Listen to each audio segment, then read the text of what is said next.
जय हिंद मेरे दोस्तों और स्वागत है आपका मैथ्स का प्रैक्टिस नंबर 2 में। जैसा कि आपको पता है कि एसएससी वालों का बहुत ही सुनहरा मौका चल रहा है जिसमें आपका सीएचएसएल के मद्देनजर रखते हुए यानी कि टारगेट करके चल रहा है आपका सीएचएसएल 2023। ठीक है ना। इस मैथ्स का प्रैक्टिस सेट आज 2 होने वाला है। इससे पहले प्रैक्टिस सेट 1 हो गया था। ठीक है, जिसमें आज बहुत ही शानदार शानदार क्वेश्चन हम लोग देखने वाले हैं। बहुत ही बढ़िया लेवल का सवाल रहने वाला है और जिसमें सीजीएल लेवल का कह सकते हैं आप, टीयर 1 का भी कह सकते हैं आप, प्रीलिम्स का भी जिसमें सवाल है आपका आने वाला है। तो घबराना नहीं है, एकदम शुरू से लास्ट तक वीडियो में बने रहिए। एक से एक सवाल देखने को मिलेगा, जैसा कि देख सकते हैं आप यहाँ एक सवाल है। ठीक है, इस तरह से बहुत सारे सवाल ऐसे ऐसे है जिसके आपके बीच हम रखने वाले हैं। आज बहुत ही शानदार शानदार सवाल होने वाला है और आप मेरे साथ जब तक आपका एग्जाम है तब तक बने रहिए प्रैक्टिस सेट के साथ। आपका हम मैथ्स में कोई डाउट नहीं रहने देंगे। ठीक है, आप शुरू से लेकर लास्ट तक बने रहिए मेरे साथ, प्रैक्टिस सेट करते रहिए। प्रैक्टिस लगाने से क्या होता है मेरे भाई कि मिक्स क्वेश्चन करने में मज़ा आता है। मिक्स क्वेश्चन से आपका कॉन्फिडेंस लेवल भी बढ़ता है कि हाँ हमसे बन रहा है कि नहीं बन रहा है। ऐसे क्या है आपका कि डेली आप अगर हर एक चैप्टर को खत्म कर रहे हैं तो उतना कॉन्फिडेंस लेवल नहीं आएगा जितना आपका मिक्स क्वेश्चन करने में मजा आएगा। ठीक है ना, यानी कि एक तरह से कह सकते हैं कि आप टेस्ट सीरीज ही लगा रहे हैं। आप मान के चलिए टेक्स्ट बुक पे जैसा है ना सेट लगाता है लोग, उस तरह से ही मान के चलिए। उसी तरह से प्रैक्टिस 2 आज होने वाला है। इससे पहले प्रैक्टिस 1 हो चुका है। ठीक है, इसी चैनल पे इसका पहले प्रैक्टिस सेट 1 हो चुका है, आप जाकर वहाँ पे देख सकते हैं। ठीक है ना, तो आज आपका प्रैक्टिस 2 है। चलिए, तो पेन पेपर लेके बैठ जाइएगा। ठीक है, धुआं धुआं उड़ाने वाले हैं आज सवाल को प्रैक्टिस सेट 2 का, जिससे पूरे के पूरे हम लोग 50 से 50 के टारगेट करके चलने वाले हैं। ठीक है, पूरे के पूरे 50 से 50 टारगेट करके चलने वाले हैं। आप लोग मेरे साथ हर एक सवाल का सोल्यूशन करते जाइएगा। प्रैक्टिस है मेरे भाई और यहाँ पे थोड़ा बेसिक कॉन्सेप्ट को हम लोग स्किप करते जाएंगे, सवाल को अप्रोच के अनुसार सोल्व करेंगे। ठीक है, थोड़ा स्पीड रहेगा क्योंकि धुआंधार प्रैक्टिस होने वाला है। मेरे पास टाइम बहुत कम रहता है आप लोग के पास, तो उसी टाइम को व्यू से देखते हुए यहाँ पे प्रैक्टिस हम लोग करेंगे। ठीक है ना, फाउंडेशन नहीं है कि यहाँ पे थोड़ा सा टाइम टेकन करना है, सीधा एकदम अप्रोच लगाना है और 2 सेकंड में आपका आंसर बताना है। ठीक, चलिए आज का सीरीज जो है बहुत ही धुआंधार होने वाला है। आप लोग तैयार हो जाइए क्योंकि बहुत ही शानदार शानदार सवाल लेकर हम लोग आए हैं आपके बीच। ठीक है, चलिए तो पहला सवाल है आपके बीच आज के प्रैक्टिस नंबर 2 का। लेकिन एक आपसे रिक्वेस्ट जरूर है कि प्रैक्टिस सेट 1 जरूर देखिएगा, ज़्यादा मजा आएगा। और 2, 3, 4 ऐसे करके आपको जितना दिन एग्जाम का टाइम है उतना दिन हम टोटल प्रैक्टिस आपके बीच रखने वाले हैं। ठीक, तो आज के वेब सीरीज का धुआंधार प्रैक्टिस का पहला सवाल आपके बीच ये रहा। ठीक है, चलिए पहला सवाल है। आप लोग हिंदी में पढ़िए चाहे इंग्लिश से पढ़िए, आपको जैसा सुविधा बुझाए उस तरीके से सवाल को पढ़िए, लेकिन सवाल को करने का प्रयास कीजिए। ठीक है, हम सवाल को थोड़ा छोटा कर देते हैं ताकि पढ़ने में किसी को दिक्कत ना होवे। उम्मीद है दिख रहा होगा सवाल। ठीक है मेरे भाई, वही सवाल हम करा रहे हैं यहाँ पे जो आपके एग्जाम व्यू ऑफ पॉइंट से बहुत ही महत्वपूर्ण होने वाला, इंपॉर्टेंट हो। ठीक है, क्योंकि आलतू फालतू सवाल करने से कोई फायदा नहीं है। जितना सवाल हमने लाए हैं आपके बीच वो सब पीवाई के लेवल का है, यानी कि पूछा हुआ सवाल है। सीएचएसएल का जितना सवाल है पूछा हुआ वही सवाल हम यहाँ पे लाए हैं। तो आप लोग आराम से हर एक सवाल को कीजिएगा और पूरी तरह से आपका हर एक चैप्टर का समझिए कि जितना इंपॉर्टेंट सवाल हो सकता है प्रीवियस ईयर का वो सब हम एक जगह आपके पास निचोड़ रखने वाले हैं। तो चलिए पहला सवाल है आपके बीच, देखिएगा यहाँ पे। एक किसान के पास 945 गायें तथा 2475 भेड़ें हैं। वह उन्हें झुंडों में इस तरह बांटता है कि प्रत्येक झुंड में बराबर पशु हो और गाय तथा भेड़ें अलग अलग हो। यदि ये झुंड जितना बड़ा हो सकता है उतना बड़ा हो तो एक झुंड में कितने पशु हैं तथा झुंडों की संख्या क्या होगी। बहुत बढ़िया लेवल का सवाल है मेरे भाई, बहुत बढ़िया लेवल का सवाल है। हम आपको बताएं कि वैसा सवाल एक भी नहीं कराएंगे जिसमें आपका फालतू टाइम टेकन हो, वही सवाल कराएंगे यहाँ पे जो आपका एग्जाम ऑफ व्यू से इंपॉर्टेंट होगा। ठीक, पॉइंट ऑफ व्यू से इंपॉर्टेंट होने वाला है, वही सवाल कराएंगे हम। तो बताइए किसका किसका आंसर आ गया, बताइए। धुआंधार सीरीज चलने वाला है, बताइए किनका किनका आंसर आ गया यहाँ पे। इंग्लिश से पढ़े। A farmer has 945 cause and 2475 sheep. His farms them into flocks में क्या होता है, झुंड होता है। Keeping cows and sheeps separate and having the same number of animals in each flock if these flocks are large as possible. जितना हो सके आप बढ़ा सकते हैं, कोई दिक्कत नहीं है। Then the maximum numbers of animals, अधिक से अधिक एनिमल्स के मतलब पशुओं की संख्या each flock and total numbers of flocks required for the purpose and respectively। बहुत बढ़िया सवाल है। respectively एक किसान के पास 945 गाय हैं, 2475 भेड़ हैं। ठीक है, चलिए बनाते हैं सवाल को हम।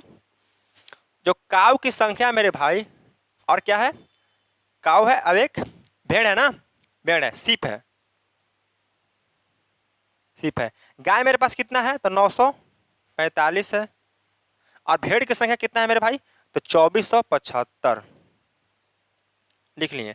सवाल बोल रहा है कि इसको झुंड में बांटना है, ऐसा झुंड में बांटना है ना कि झुंडों की संख्या गाय वाले झुंड की संख्या और भेड़ वाले झुंड की संख्या के बराबर हो। बाकी झुंड कितना बड़ा भी हो, कितना बड़ा भी संख्या उसमें अट सकता है। ठीक सवाल है ना।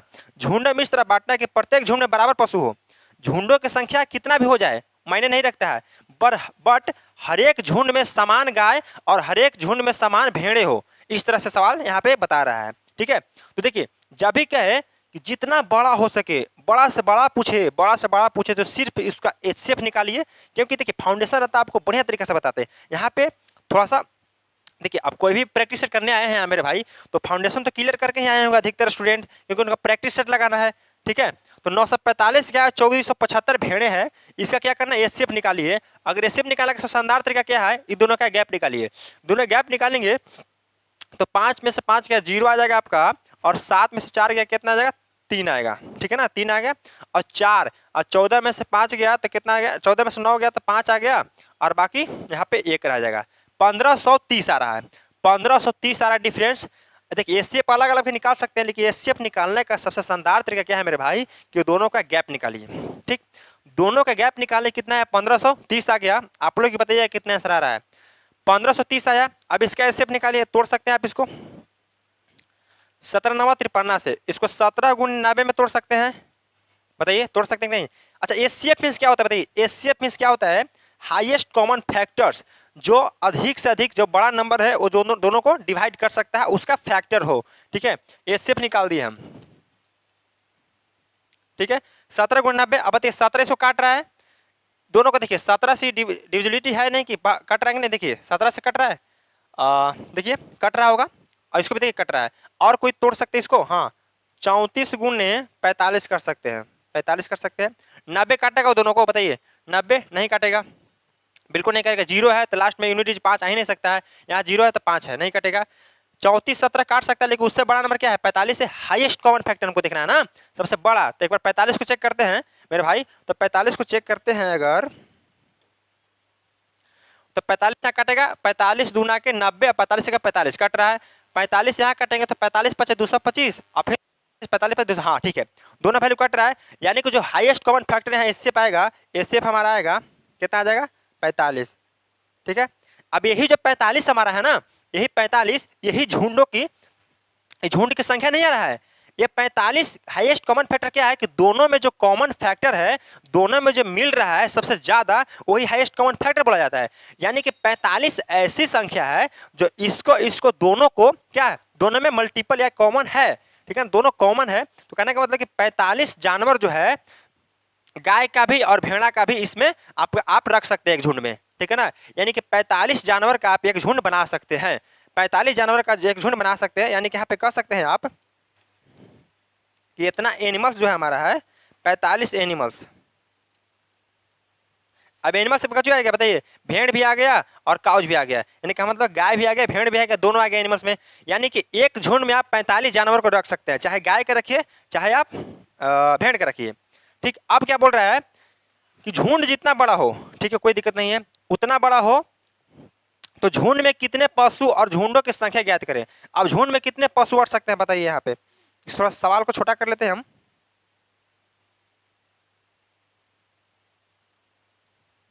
थोड़ा बड़ा सवाल है, दिक्कत तो होगा एडजस्ट करने में, बिल्कुल नहीं घबराना है। ठीक, अब बताइए, अब 45 जानवर यहाँ पे एक झुंड में अट रहा है, ठीक है ना, तो 945 जानवरों को हटाना है। अगर गाय की बात करें, काऊ की बात कितना है 945 को है। अब बताइए यहाँ पे एक एक झुंड में कितना एनिमल्स, 45 जो एनिमल्स, यानी कि एक फ्लॉक में आप कह सकते हैं, यहाँ लिख लीजिए एक फ्लॉक्स में, यानी कि झुंड में, एक झुंड में एक फ्लॉक्स में 45 जानवर, यानी कि 45 एनिमल्स। 45 एनिमल्स चल सकता है, तो 945 गाय को हटाना है 45 के हिसाब से, तो यहाँ के गो आ जाएगा बताइए। यहाँ पे झुंडों की संख्या कितना आ जाएगा, यहाँ पे अगर देखा जाए तो झुंडों की संख्या आ जाएगा हमारा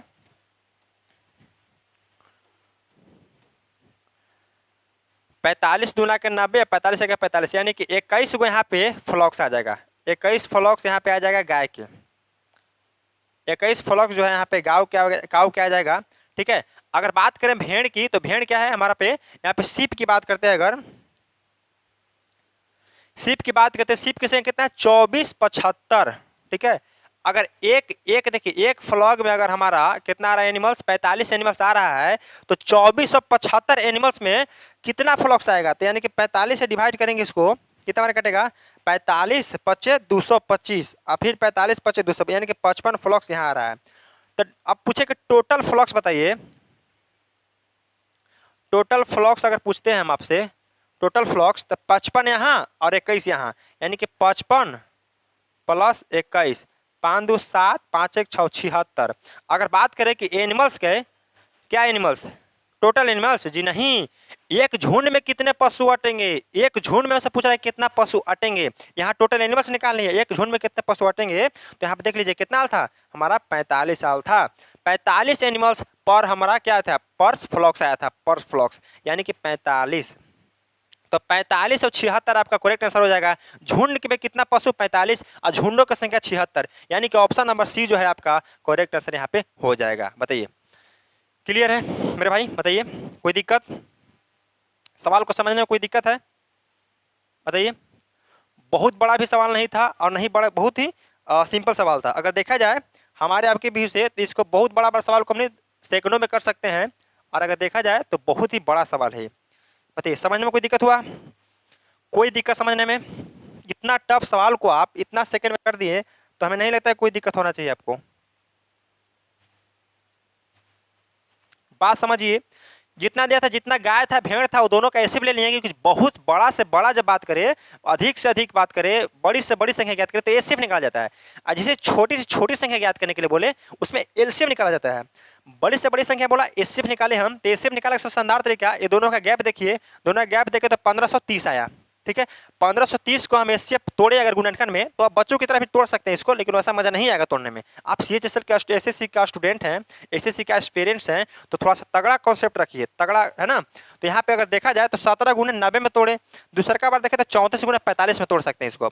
इसको देखें 17 से भी काट सकता है, 34 से भी काट सकता था, लेकिन हम क्या बोले कि HCF means highest common factors, यानी कि जितना बड़ा हो सके तो सबसे बड़ा वाला चेक करना है हमको। 90 से चेक किए तो नहीं कट रहा है, हम फिर 45 से 90 से भी कट सकते हैं ना, 90 से भी कट जाएगा, देखिए तो 90 से कटेगा, 90 अच्छा नहीं कटेगा, नहीं कटेगा, तो 45 90 के बाद 45 बड़ी संख्या है, तो 45 से देखें तो दोनों में डिवाइड कर रहा है हमारा, 45 एचसीएफ हो सकता है, तो हो सकता है तो बस यही बड़ा संख्या रहेगा, मार दिए 45 से। अब 45 से देखो एक झुंड में 45 जानवर, तो 945 जानवर को हटाने के लिए कितने झुंड, तो भाई 21 झुंड आ जाएगा यहाँ पे। आया बात समझ में।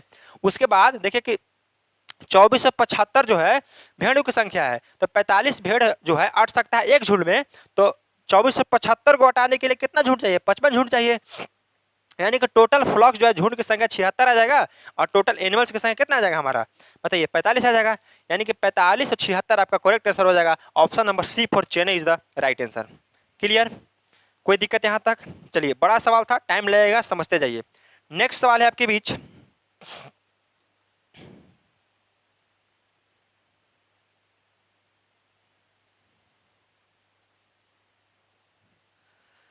ये भी अपने आप में बहुत बढ़िया लेवल का सवाल है, बताइएगा कितना होगा आंसर।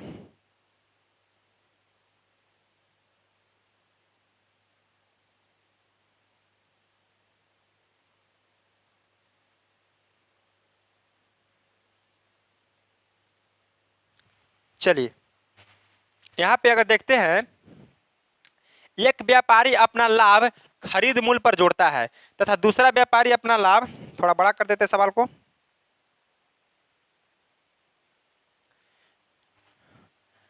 अपना लाभ खरीद मूल्य पर जोड़ता है तथा दूसरा व्यापारी अपना लाभ विक्रय मूल्य पर जोड़ता है।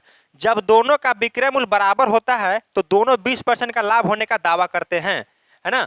दोनों के लाभ का अंतर 85 रुपया है, तो प्रत्येक का विक्रय मूल्य ज्ञात करें। तो प्रत्येक का विक्रय मूल्य क्या है, ज्ञात करना है, बताइए।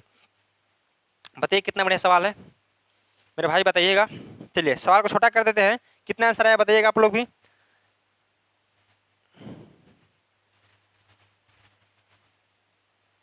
देखिए, एक व्यापारी अपना लाभ जो है खरीद मूल्य पर बिक्री करता है, तो दूसरा व्यापारी अपना विक्रय मूल्य पर जोड़ता है, कोई बात नहीं, ठीक है।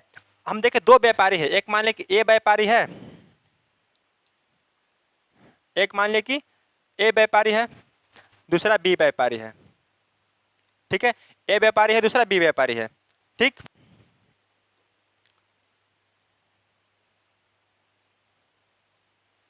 बी व्यापारी है, ए व्यापारी के लिए यहाँ पे सेलिंग प्राइस कॉस्ट प्राइस हो गया, यहाँ पे सेलिंग प्राइस हो गया, कोई दिक्कत? कोई दिक्कत नहीं है, यहाँ बी व्यापारी के लिए हो गया। अब पहला जो व्यापारी है, पहला जो व्यापारी है वो खरीद मूल्य पर जोड़ता है, दूसरा व्यापारी विक्रय मूल्य पर जोड़ता है, कोई बात नहीं। सबसे पहले देखिए दोनों का विक्रय मूल्य बराबर है, यानी कि सेलिंग प्राइस ए का सेलिंग प्राइस बराबर बी का सेलिंग प्राइस के बराबर है, ठीक। कोई दिक्कत नहीं है, कोई दिक्कत नहीं है। लेकिन 20% लाभ होने का दावा करता है, प्रॉफिट हमारा कितना है 20% है, बताइएगा। प्रॉफिट हमारा 20% है, 20% का फ्रैक्शनल वैल्यू 1/5 होता है। अब बताइए पहला व्यापारी जो है खरीद मूल्य पर जोड़ता है, खरीद मूल्य पर जोड़ रहा है प्रॉफिट, यानी कि नीचे वाला वैल्यू क्या है हमारा सीपी है, उस पे 1 रुपया के लाभ पे बेचेगा तो कितना बेचेगा 6 रुपये बेचेगा, यानी कि 5 रुपये का सामान जो है वो 5 रुपये का जो सामान 5 रुपये का जो सामान है बेच रहा है कितना में 6 रुपये में बेच रहा है, ठीक। दूसरा व्यापारी जो है वो अपना लाभ विक्रय मूल्य पर जोड़ता है, यानी कि दूसरा व्यापारी जो है यहाँ पे लाभ जो है उसका विक्रय मूल्य पर जोड़ता है, ठीक है ना, विक्रय मूल्य पर जोड़ता है, यानी कि यहाँ एसपी का मान इसका कितना है 5 है। अब किसी सामान को 5 में वो क्या है बेच रहा है, 5 है बेच रहा है, और एक सेकेंड 5 है बेच रहा है ना, तो सेलिंग प्राइस की बात हो रहा है, 5 में बेच रहा है, जो बी है ग्राहक 5 में बेच रहा है, तो उसको 1 रुपया के क्या हो रहा है लाभ हो रहा है, उसे क्या हो रहा है 1 रुपया के लाभ हो रहा है, तो कहीं ना कहीं वो सामान कितना खरीदा होगा तो 4 रुपये खरीदा होगा। इतना पहले बात को समझने की कोशिश कीजिए, बाकी आपका आंसर क्लियर है। बताइए, बहुत बड़ा सवाल है, आप समझिए बात को कि देखिए 20% का लाभ हो रहा है, जो पहला व्यापारी है वो अपना लागत मूल्य पर लाभ जोड़ता है, और दूसरा व्यापारी जो है लाभ को विक्रय मूल्य पर जोड़ता है।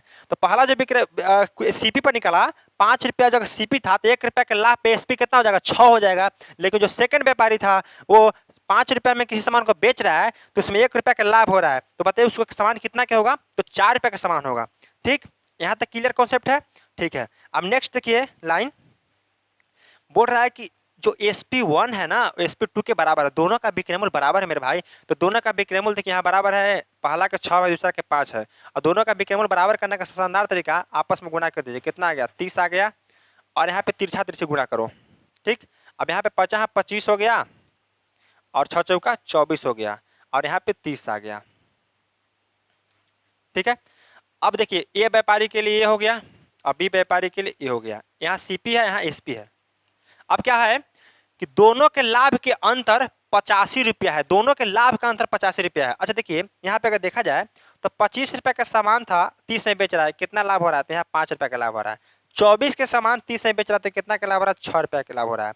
यानी कि दोनों के लाभ का अंतर अगर देखें हम यहाँ पे ए और बी का लाभ का अंतर था 5 और 1, एक का अंतर कितना है यहाँ से, तो 6 का 1 का अंतर है, एक का डिफरेंट है। सवाल में जो है 85 रुपये का डिफरेंट दिया हुआ है, हमारा डिफरेंट एक का आ रहा है, हमसे पूछ क्या रहा है कि प्रत्येक का विक्रय मूल्य ज्ञात, यानी कि प्रत्येक का, हर एक का, दोनों का नहीं, प्रत्येक का कोई एक का, तो 30 का हमको मान निकाल देना है, ठीक है। फिर समझिएगा हमारा देखिए लाभ के बीच डिफरेंस कितना आ रहा है, पहले 5 रुपया, ए जो है 5 रुपया का प्रॉफिट, बी जो है 6 रुपया का प्रॉफिट, दोनों के बीच का लाभ का अंतर 1 रुपया, लेकिन सवाल में 85 रुपये का अंतर है, यानी कि एक जो है 85 के मान से 30 का मान पूछ रहा है, गुना कीजिएगा 0 पचते 15 के 5 हाथ में 1 18 के 24 से 25, यानी कि 2550 जो है आपका करेक्ट आंसर हो जाएगा। Option number C for Chennai is the correct answer. बताइए बढ़िया सवाल, कोई सवाल में दम नहीं था, मजा एक नहीं है, बताइए। बस सिर्फ देखना था कि किसका विक्रय मूल्य पर लाभ हो रहा है, किसका क्रय मूल्य पर लाभ हो रहा है।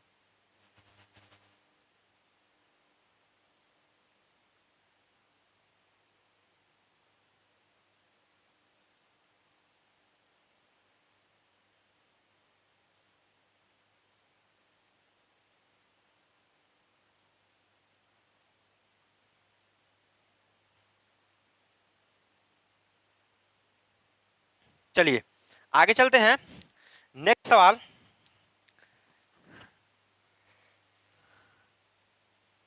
हर एक सवाल उतना ही जबरदस्त मिलने वाला है, ठीक है। आज के सीरीज को भागना नहीं है छोड़ के आधा पे, आज के सीरीज को आधा पे छोड़ के बिल्कुल नहीं भागना है, क्योंकि आज के सीरीज का हर एक सवाल अपने आप में एक दमदार खिलाड़ी है, एक जबरदस्त वेब सीरीज आप मान के चलिए, ठीक है।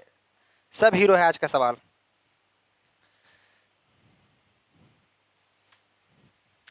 देखिए पढ़िएगा सवाल को।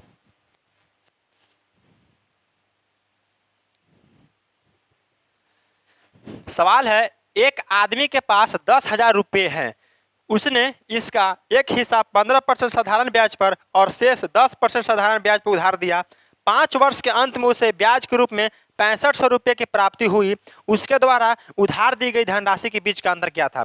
बहुत ही जबरदस्त सवाल। अभी सवाल को करने का तरीका कम से कम 3-4 है, लेकिन ये 3-4 तरीका वो कहाँ बताएंगे? जब फाउंडेशन पढ़ाएंगे तब। फाउंडेशन में चल रहा है प्रॉफिट एंड लॉस, आप इसी चैनल पर देख सकते हैं, प्लेलिस्ट बना हुआ है। लेकिन यहाँ पे आपका टारगेट बैच से प्रैक्टिस सेट चल रहा है, तो यहाँ पे 2-3 तरीका नहीं, जो बेस्ट तरीका होगा, जो सबसे कम टाइम लेने वाला होगा, जो स्मार्ट अप्रोच होगा, वही बताएंगे यहाँ पे, ठीक है। तो सबसे मस्ट ऐसे सवाल को करने के लिए फिर से सवाल को पढ़िए, थोड़ा सवाल छोटा कर देते हैं, जगह बना लेते हैं।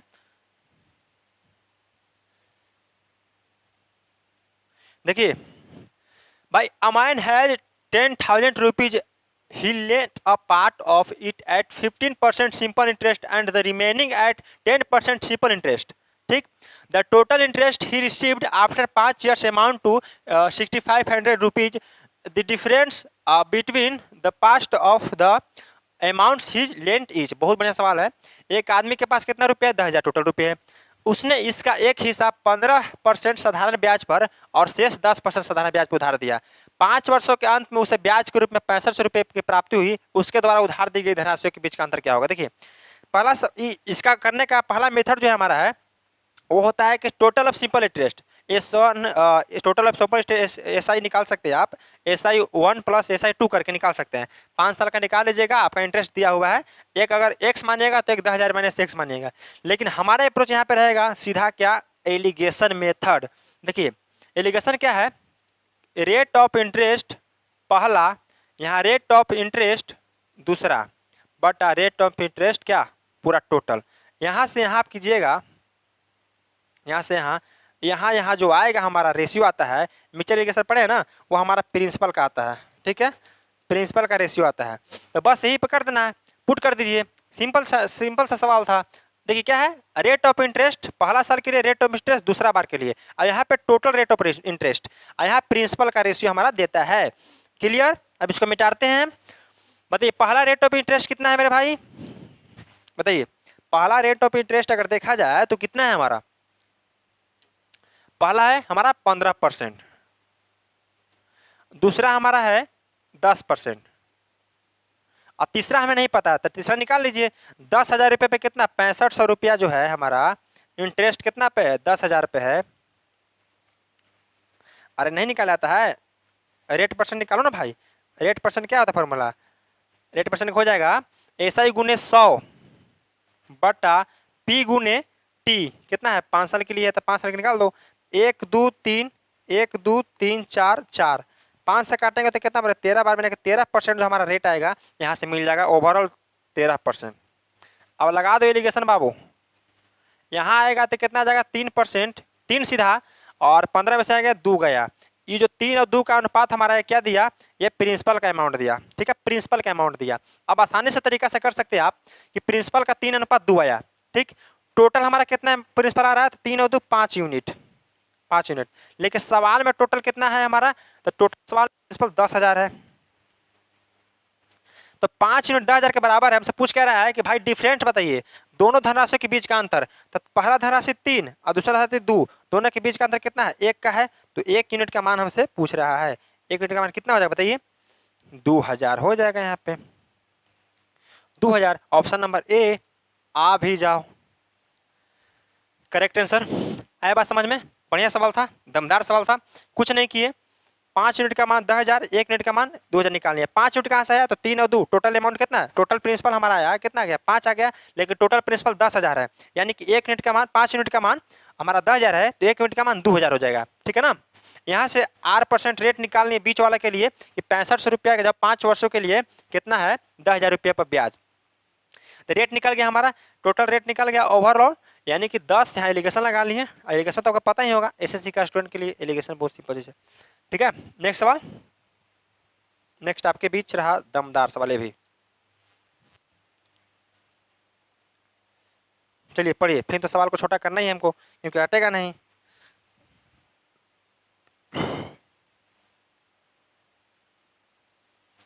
यहाँ पे बहुत ही आपको शानदार मिलने वाला है भाई साहब, हर एक चीज का, चाहे इंग्लिश हो चाहे मैथ्स हो, क्योंकि देखिए पढ़ाने के लिए सभी टीचर अच्छे पढ़ाते हैं, बट यहाँ पे है कि कौन से लेटेस्ट सवाल को लेके आया है टीचर और कौन से पैटर्न। अब देखिए पहले वाला बात दूसरा था, ठीक है ना, अब लेकिन सवाल का जो लेवल है वो बहुत बढ़िया लेवल है, क्योंकि टीसीएस एग्जाम करवा रहा है ना, पहले एसएससी करवाता था, अब यहाँ पे बहुत दमदार सवाल आता है, घुमाने वाला सवाल आता है, लैंग्वेज से जितना घुमाया जा सके, तो जितना लेटेस्ट सवाल करवाइए बच्चों के लिए उतना ही अच्छा रहेगा, ठीक है। देखिए बढ़िया है। चलो, the mark price of an electric iron is 690 rupees, the shopkeeper allows a discount of 10% and gains 8%. If no discount is allowed, his gain percent would be। अब ऐसा सवाल करने का कम से कम तो 6-7 तरीका है, आप विश्वास ना हो तो जाकर प्रॉफिट एंड लॉस का क्लास देख सकते हैं, उसमें हमने पढ़ाया है, उसमें डिस्काउंट पढ़ाया है, उसमें पढ़ाया गया है। तो एक विद्युत स्त्री का अंकित मूल्य 690 रुपया है, एक दुकानदार उस पर 10% छूट देने के बाद 8% का लाभ कमाता है, यदि कोई भी छूट नहीं दी जाए तो उसका लाभ प्रतिशत क्या होगा। यहाँ पे भी आप बढ़िया सवाल कर सकते हैं, लेकिन मेरा अप्रोच देखिए, आप 3 से 4 सेकंड में आप सवाल को जवाब दे दीजिएगा।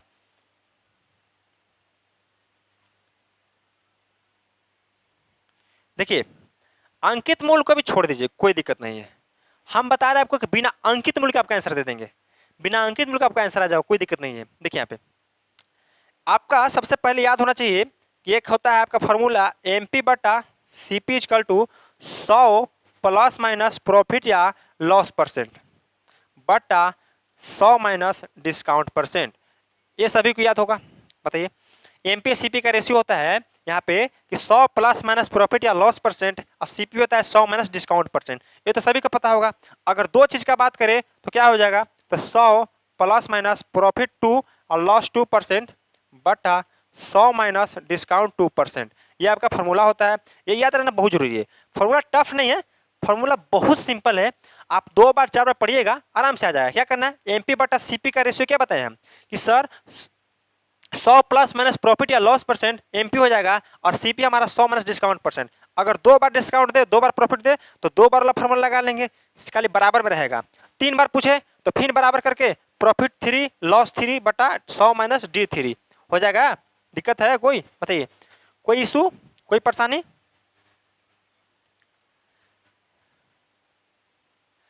ठीक है, इसको हम एक जगह कर लेते हैं।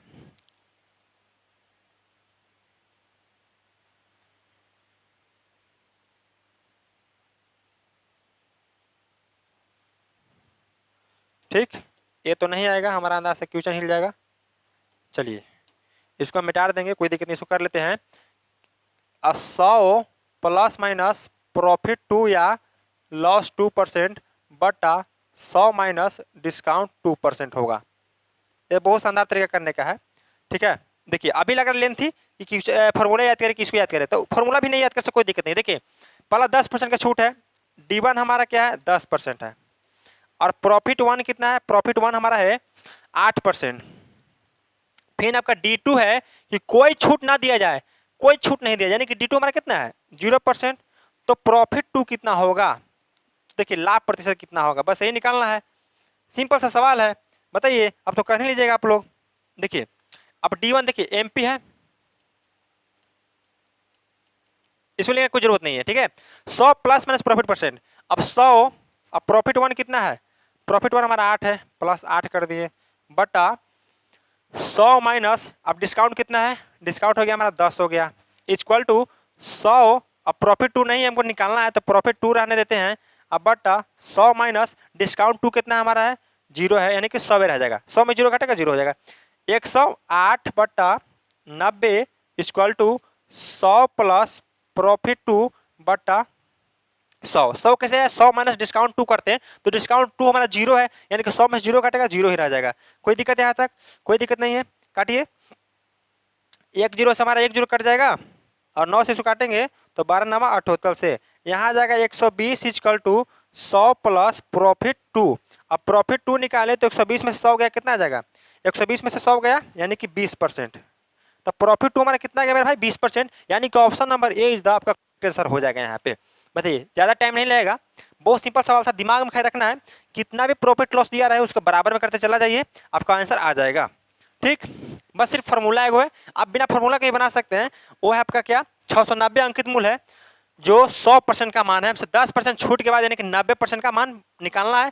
90% का जो मान आएगा उसमें 8% लाभ भी रहेगा, यानी कि 108 का मान रहेगा, फिर 100% का निकालिएगा तो सीपी आएगा। बस 690 में से सीपी घटा लीजिए, वही आपका आपका जो लाभ आएगा वही आ जाएगा। अरे भाई, विक्रय मूल्य में अंकित मूल्य में से विक्रय मूल्य घटेगा तभी तो लाभ आएगा ना।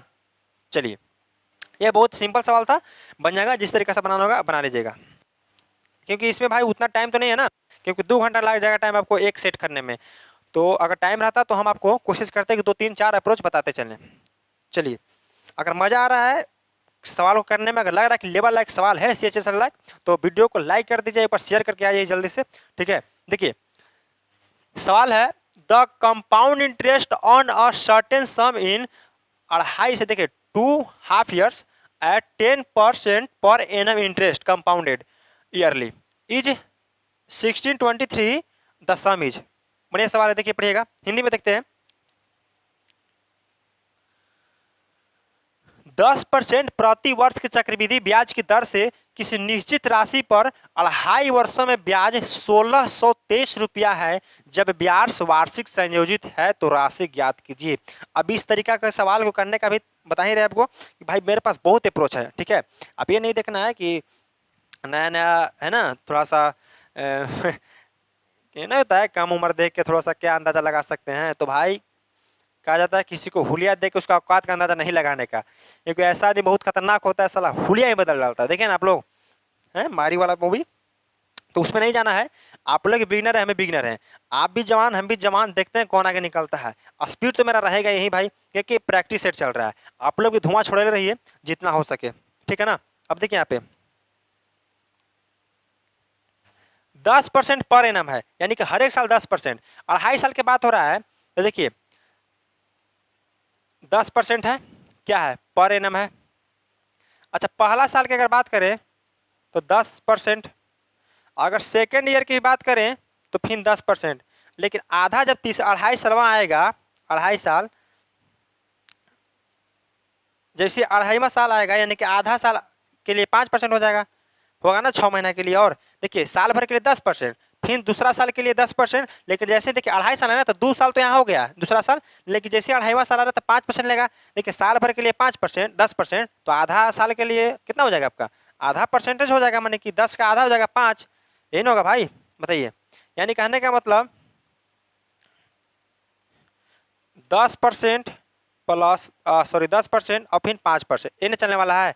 बताइए, ये पहला साल के लिए है, ये दूसरा साल के लिए है, अब ये आधा साल के लिए है। ठीक है, अब देखिए सबसे सिंपल तरीका रेशियो मेथड अपनाइए, सबसे बेस्ट अपनाइए, ठीक है ना। यहाँ आएगा प्रिंसिपल का, यहाँ आएगा अमाउंट का। अब देखिए पहले जो था 10 था, वो 1 रुपया के ब्याज देगा। देखिए 10% का फ्रैक्शन वैल्यू कितना होता है, 1/10 पहला साल, फिर दूसरा साल भी 10% है, 1/10, और तीसरा साल 5% है, तो 5% का फ्रैक्शन वैल्यू होता है 1/20। 10 रुपया पर 1 रुपया के ब्याज देगा तो कितना देगा, 11 रुपया राशि मिलेगा। फिर 10 रुपया पे 1 रुपया ब्याज, 10 से 11 रुपया, और फिर 20 पे 1 रुपया के ब्याज, तो 20 से कितना हो जाएगा हमारा, 21 रुपया हो जाएगा। ठीक है, अब अगर वैल्यू काट रहा है तो काट दीजिए, नहीं काट रहा है तो आप सीधा गुना कर दीजिए। 20 में 10 से गुना 20 यहाँ 200, और फिर यहाँ 2000 आ जाएगा। और यहाँ अगर गुना करें हम तो 21 में 11 से गुना कीजिए पहले, तो हो जाएगा 2 3 1, और फिर इसको मैं 11 से गुना, तो 2 1 4 5, यानी कि 2541 गुना किया पाएगा। हमसे पूछ क्या रहा है, तो राशि क्या होगा, राशि में प्रिंसिपल का मान पूछ रहा है, प्रिंसिपल हमारा कितना आ गया 2000, जो आपका करेक्ट आंसर हो जाएगा ऑप्शन नंबर, एक सेकेंड,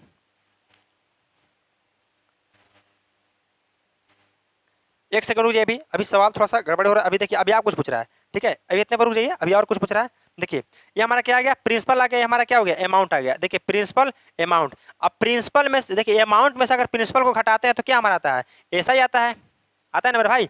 बताइए अमाउंट में से जैसे प्रिंसिपल को घटाएंगे तो क्या आता है, ऐसा ही आता है। तो घटाइए यहाँ पे 2541 में से 2000 घटाइए, कितना आएगा बताइए, 4 सॉरी 1 आएगा यहाँ पे, यहाँ गुना, ठीक है ना। 21, देखिए 21 में 11 से गुना करें तो 2 3 1, फिर 11 से गुना करना है तो कितना हो जाएगा, 2 1 4 5, 25 41, ठीक है। एक बार चेक करना बहुत जरूरी है ताकि आगे हिसाब गड़बड़ी ना हो, ठीक है। अब देखिए यहाँ पे एक आ गया, 541 आएगा, 541 आएगा, लेकिन सवाल में क्या है, कितना दिया हुआ है हमारा, 1623, 1623 दिया हुआ है हमारा सवाल में। यानी कहने का मतलब 1623 जो हमारा है वो 541 का मान है, 541 का मान है। हमसे पूछ क्या रहा है, हमसे पूछ रहा है कि राशि कितनी है, तो राशि 2000 है, 2000 का मान हमसे पूछ रहा है। यही आपका जो कट के आंसर आएगा, यही आपका करेक्ट आंसर हो जाएगा। कोई दिक्कत है यहाँ पे, बताइए। मेरा भाई बताइए। 10 से 11, 10 से 11, आधा साल के लिए 5% होगा, यानी कि 5% का फर्क समझ लो 1/20 होता है, तो 20 से कितना, 21 होगा, ठीक। यहाँ 2000 आ रहा है, और यहाँ अगर गुना करें, हम गुना में कुछ गड़बड़ी लग रहा है, ठीक है। 2 3 1, फिर 11 से गुना इसको करेंगे तो 2 1 3 1 4 3 2 5, ठीक है। 2541 आएगा, तो यहाँ से 541 आएगा। यहाँ पे कट रहा है, बताइए कितना बार कटेगा। अगर देखें तो हमारा 3 बार में कटेगा, 3 4 12, हाँ 3 बार कट रहा है, ठीक है मेरे भाई, कोई दिक्कत नहीं है। यहाँ पे 3 बार वैल्यू कट रहा है, आराम से 3 बार कटेगा, और 3 में 2000 से गुना कीजिएगा, कितना आ जाएगा, 6000 का करेक्ट आंसर आ जाएगा। Option number B for Bombay is the correct answer. कोई गड़बड़ी नहीं है यहाँ पे, यहाँ काटिएगा 3 बार कट जाएगा। देखिए यहाँ प्रिंसिपल था, अमाउंट था, अमाउंट में से प्रिंसिपल घटाइएगा तो क्या आ जाएगा हमारा, ऐसा ही आ जाता है। ऐसा ही कितना है हमारा, 541 आ गया, जो हमें सवाल में कितना दिया हुआ है, 1623 दिया हुआ है। 541 जो है 1623 का मान हमसे 2000 का मान पूछ रहा है, क्योंकि हमके प्रिंसिपल का मान चाहिए, प्रिंसिपल का मान चाहिए, 2000 का मान हमसे पूछ रहा है। नेक्स्ट,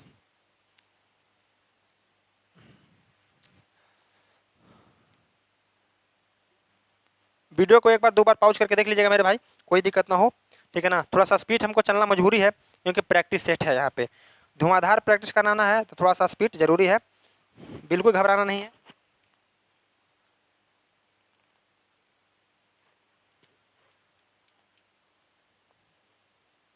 इसमें किसी को दिक्कत नहीं ना है भाई, इस साइड प्रिंसिपल, इस साइड अमाउंट,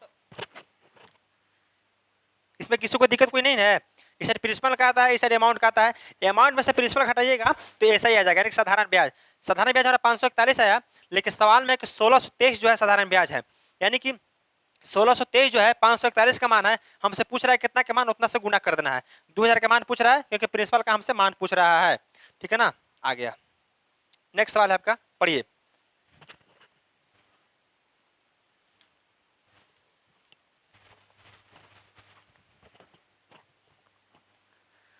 देखा जाए पे बहुत गर्मी है मेरे भाई, फिर भी आपके लिए हम खड़े हैं, आप भी मेरे लिए खड़े रहिए, ठीक, ताकि कोई दिक्कत ना हो, दोनों का मेल चलना चाहिए। वीडियो को सिर्फ आप एक बार लाइक कर दीजिए, हमारे लिए, आपके लिए यही सपोर्ट काफी है। किसी कार्यालय में स्टाफ का 40% महिलाएं हैं, 70% महिला स्टाफ का तथा 50% पुरुष स्टाफ विवाहित हैं। कार्यालय में अविवाहित स्टाफ का प्रतिशत क्या होगा। परसेंटेज का बहुत सुपर डुपर सवाल। देखिए कार्यालय में कितना स्टाफ हमको नहीं पता है, ठीक है। मान लीजिए कार्यालय में टोटल 100 स्टाफ है, टोटल टोटल स्टाफ जो है हमारा, टोटल स्टाफ कितना है, 100 है, ठीक है। 40% महिलाएं हैं और शेष पुरुष होगा, कोई बात, 40% महिला है। यहाँ देखिए सवाल को, कितना महिला है मेरे भाई, 40% जो है महिला है। इधर हो गया फीमेल, इधर हो गया मेल। अगर 40% जो हमारा है वो महिला है, तो 60% क्या हो जाएगा, मेल हो जाएगा, पुरुष हो जाएगा। अब देखिए 100 का 40%, 40 ही लिख सकते हैं आप, परसेंटेज जरूरत नहीं है। और 100 का 60%, 60 ही होगा, इसलिए 100 माना, कोई दिक्कत नहीं है, होगा ना। 100 का 40% 40 होगा। अब 70% महिला स्टाफ, 70% महिला स्टाफ, जो 70% महिला स्टाफ है, 70% वो विवाहित है, यानी कि मैरिज है, मैरिड है।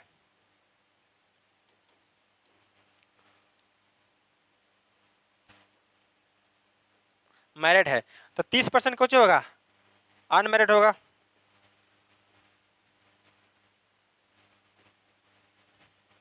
अनमैरिड होगा। उसके बाद है 50% पुरुष स्टाफ विवाहित है, 50% पुरुष विवाहित है, 50% अगर विवाहित है तब 50% अनमैरिड। ये क्या है, मैरिड है, ठीक है, मैरिड है। स्पेलिंग पे नहीं जाएगा, स्पेलिंग मिस हो सकता है क्योंकि स्पीड में हम लोग कर रहे हैं। अब देखिए, अब मेरिट 70 है तो अनमेरिट कितना है, 30% है। हमसे पूछ कह रहा है कि कार्यालय में अविवाहित स्टाफ की संख्या, सीधा अविवाहित की निकालिए। 40 का 30% कितना हो जाएगा, 12 हो जाएगा यहाँ पे। और यहाँ पे देखिए तो 60 का 50% अनमैरिड है, यानी कि शादी नहीं हुआ है 50% का, तो 60 का 50% 30 हो जाएगा। अब टोटल देखिए 30 जो है मेल उनका विवाह नहीं हुआ है, और 12 जो फीमेल है उनका विवाह नहीं हुआ है, यानी कि 30 और 12 टोटल कितना हो गया, 42। यानी कि 42 वैसे लोग हैं जिनका विवाह नहीं हुआ है, कितना में, 100 में, 100 में। अब पर्सन के लिए कितना से गुना, 100 से गुना कर दीजिए, काटेंगे तो कितना जाएगा मेरे भाई, 42% जो है आपका करेक्ट आंसर आ जाएगा। Option number C for Chennai is the correct answer. तो कितना, 42% जो महिला हमारे हैं यहाँ पे, सॉरी, टोटल स्टाफ जिनका विवाह अभी तक नहीं हुआ है वो बंडा है। ठीक है, क्लियर है, दिक्कत, कोई दिक्कत नहीं है, आगे चले नेक्स्ट।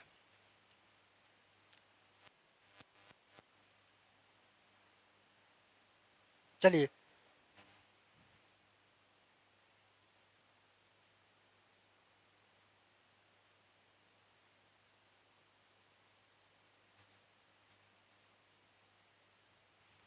कीजिए सवाल को, बढ़िया सवाल है। एक मिश्रण में दूध और पानी का अनुपात 5:1 है। 5 लीटर पानी मिलाने पर दूध और पानी का अनुपात 5:2 हो जाता है। मिश्रण में दूध की मात्रा कितनी है, मिश्रण में दूध की मात्रा कितनी है बताइए, बढ़िया सवाल।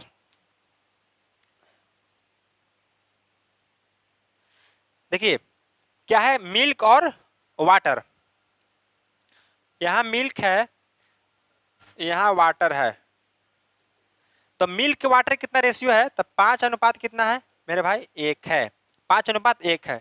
अब बोला कि कितना, 5 लीटर पानी मिलाने पर दूध और पानी का अनुपात 5:2 हो जाता है। कितना पानी मिला रहा है, 5 पानी मिला रहा है, तो मिश्रण कितना हो जाता है, 5:2 हो जाता है।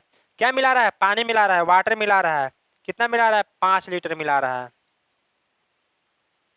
5 लीटर मिला रहा है। लेकिन सवाल में कितना बोल रहा है कि 5 लीटर मिला रहा है, लेकिन यहाँ पे देखिए कितना मिला रहा है, पहले 1 लीटर था, अब कितना हो गया, 2 लीटर, यानी कि एक का मिला रहा है इसमें, एक ना मिला कर कितना मिला रहा है, 5 मिला रहा है, कितना गुना, 5 गुना। तो यहाँ पे वाटर भी अपने आप में 5 गुना और दूध भी अपने आप में 5 गुना, यानी कि दूध कितना हो जाएगा, 25 हो जाएगा, और वाटर कितना हो जाएगा, 10 हो जाएगा। ठीक है ना। तो पूछ रहा है क्या हमसे कि मिश्रण में दूध की मात्रा कितनी हो गई, तो मिश्रण में दूध की मात्रा कितना आ जाएगा मेरे भाई, 25 आ जाएगा। ऑप्शन नंबर क्या, ए, एफ फॉर आओ कभी हवेली पे। क्लियर है, नेक्स्ट सवाल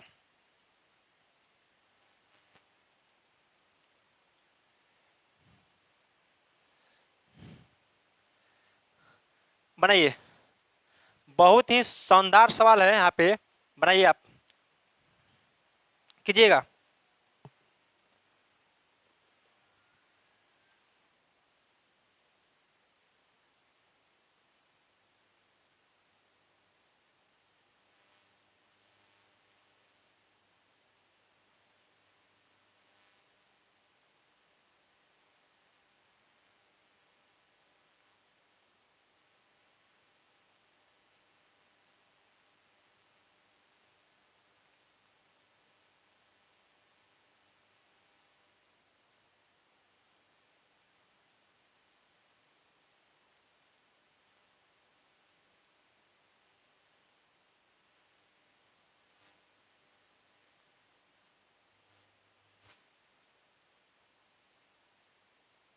देखिए, अगर a प्लस बी 8 और a plus A square B plus A B square equal to 128 है, तो A cube plus B cube का धनात्मक मान क्या होगा। बहुत ही बढ़िया सवाल है। देखिए a प्लस बी कितना है हमारा, 8 है, 8 है, ठीक, a प्लस बी हमारा 8 है। पूछ रहा है क्या, ए स्क्वायर दिया हुआ है क्या, देखिए a square B plus A b s, sorry,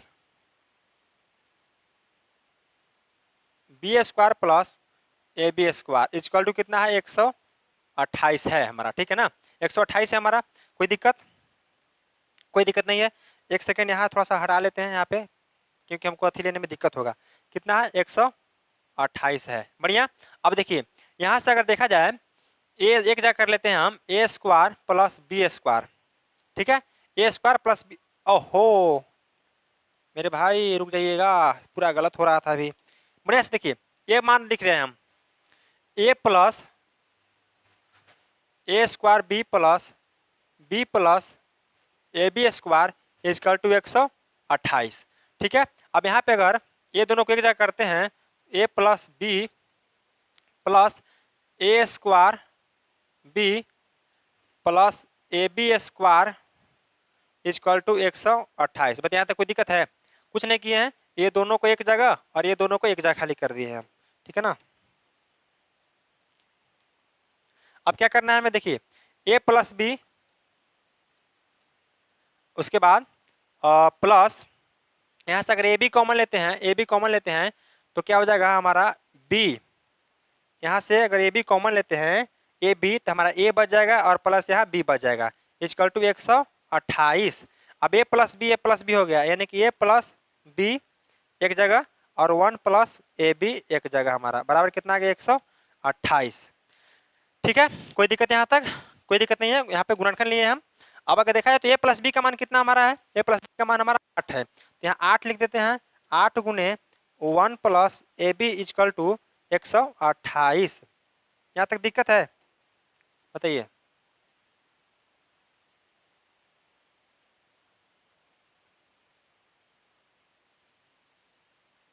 अब यहाँ से देखिए अगर 1 प्लस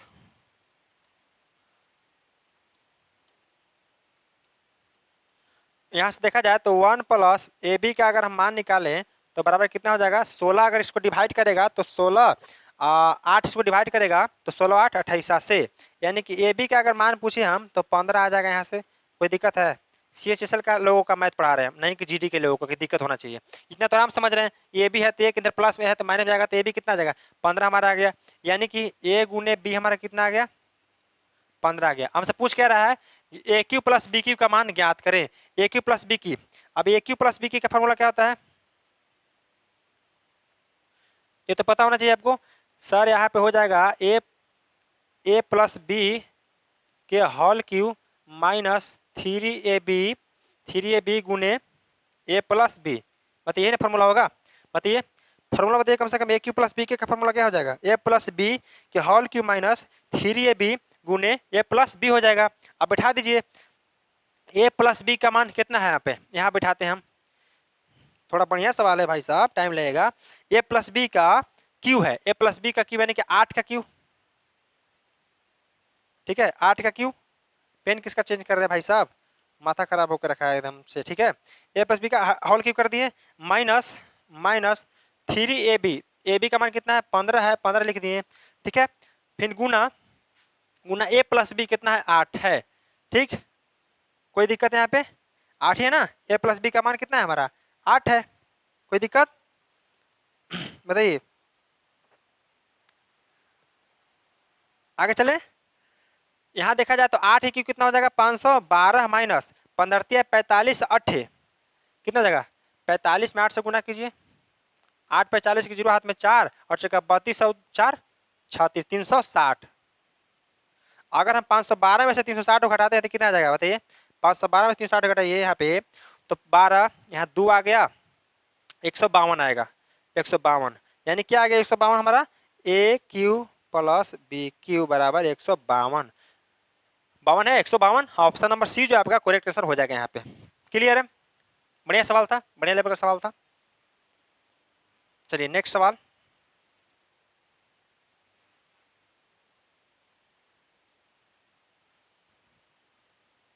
आपको दिख रहा है ये सवाल, ये समझ में आया कि नहीं आया? दिख रहा होगा, उम्मीद करते हैं दिख रहा होगा। बढ़िया सवाल था। चलिए नेक्स्ट सवाल बताइए।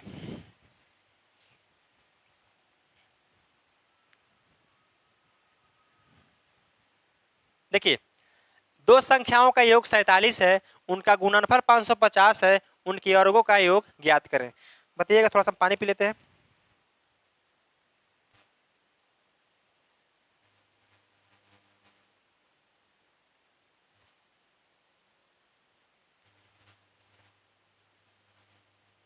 देखिए दो संख्याओं का योग बोल रहा है। योग कहने का मतलब अगर पहली संख्या ए है दूसरी संख्या है तो ए प्लस बी कितना हो जाएगा 47। उनका गुणनफल बोल रहा है यानी कि ए गुने बी कितना आ गया 550 है। इतना हमारा सवाल में दिया हुआ है। इतना क्या हमारे सवाल में दिया हुआ है। इसको थोड़ा छोटा कर लेते हैं हम।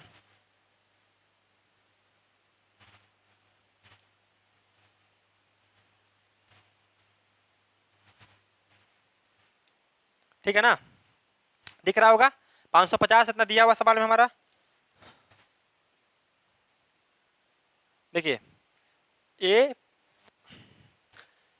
ए प्लस बी 47 और ए बी हमारा कितना है 550। पूछ रहा है कि हमसे एक वर्गों का योग ए स्क्वायर प्लस बी स्क्वायर का हमसे मान पूछ रहा है। तो बताइए कितना होगा। आप डायरेक्ट भी निकाल सकते हैं इसका, लेकिन हम आपको ठीक है यहाँ निकाल ही लीजिए। देखिए पूछ क्या रहा है कि a square plus B square के। अच्छा अगर आपसे पूछें ए प्लस बी का होल स्क्वायर कितना होता है, सभी को बता दीजिएगा कि sir a square plus B square plus 2a b होता है ना। ऐसे भी लिख सकते हैं इसको, कोई दिक्कत नहीं है। यानी कहने का मतलब कि अगर इसको हम यहीं रहने देते इसको इधर लाते हैं तो ए प्लस बी का होल स्क्वायर यहाँ -2ab equal to A square plus B square. यहाँ तक दिक्कत है किसी को, बताइए बताइए किसको दिक्कत है। आराम से आ सकता है ना। ए प्लस बी का whole square equal to A square plus B square plus 2ab, कोई दिक्कत नहीं है। हमको मान किसका निकालना है, तो इसका मान निकालना है। इसका निकालना है तो हम इसको ही छोड़ देते हैं। अब इसको जो है इधर ले आते हैं माइनस में लाए ए प्लस बी का होल स्क्वायर -2ab अब इक्वल टू में क्या ए स्क्वायर प्लस बी स्क्वायर आ गया। दिक्कत है बताइए, कोई दिक्कत नहीं है। अब क्या हमको करना है सर, ए प्लस बी का मान कितना है सर 47 है। तो 47 का स्क्वायर माइनस 2 गुने ए बी कितना है 550 है equal to A square plus B square. ठीक, अब कुछ नहीं करना, सवाल आ गया आंसर हमारा। देखिए 47 का स्क्वायर कितना हो जाएगा, 49 की 9 हाथ में आपका 4 आ गया और 7 चौक 28 दुना का 56 और 4 60 के 0 हाथ में 6 आ गया। 6 और 4 चौक 16 और 6 22 2209 हो जाएगा। ठीक है, इसका स्क्वायर कितना आएगा 2209 आएगा स्क्वायर। 47 का स्क्वायर। स्क्वायर निकालने का भी तरीका बताए हैं आपको, जाके देखिएगा मैथ्स का प्लेलिस्ट में स्क्वायर निकालने का तरीका बताया है मात्र 2 सेकंड में। -55 दुना के 1100 equal to A square plus B square. अभी घटाएंगे अगर तो कितना आ जाएगा 1109 equal to A square plus B square. यही से पूछ रहा था मान 1109। ऑप्शन नंबर A4 आ भी जाओ, आपका करेक्ट आंसर हो जाएगा। क्लियर है, कोई दिक्कत नहीं है। नेक्स्ट सवाल चलते हैं, एकदम लास्ट तक बन रहेगा मेरे भाई। हर लेवल का सवाल आपके बीच लाए हैं ताकि कोई परेशानी कोई दिक्कत ना हो। ठीक है, घबराना नहीं है, लास्ट तक बने रहिए। अभी और मजा आने वाला है, लास्ट में और जबरदस्त सवाल आने वाला है। ठीक, अब बीच में थोड़ा सा मॉडरेट सवाल आ दिए ताकि आपको भी दिक्कत ना हो। सारा लेंथी सवाल ही एक दिन में थोड़ा सा करना सो जाता है ना, कोई फायदा नहीं है खाली लेंथी करने से। क्योंकि CHSL भी है, अगर चाहे कोई भी एग्जाम हो, वो कुछ सवाल टफ रखते हैं और कुछ मॉडरेट और कुछ एकदम लो लेवल का। अभी हम लोग मॉडरेट खेल रहे हैं, फिर थोड़ा सा और बढ़िया सवाल आएंगे बीच में लेके हम। ठीक है, तो इसलिए लास्ट तक बने रहिए, मजा आएगा अभी लास्ट सीरीज में। ठीक है, देखिए यहाँ पे 3800 के 25/9 के 15% के 18% का मान ज्ञात करें। वाह क्या मजा वाला सवाल है मेरे भाई। परसेंटेज का भी सवाल है तो बड़ा धांसू सवाल है। परसेंटेज का भी सवाल कर सकते हैं, नंबर सिस्टम का सवाल कर सकते हैं। 3800 के 25/9 के 15% का 18% का मान ज्ञात करें। देखिए 3800 के मीन्स गुना 25/9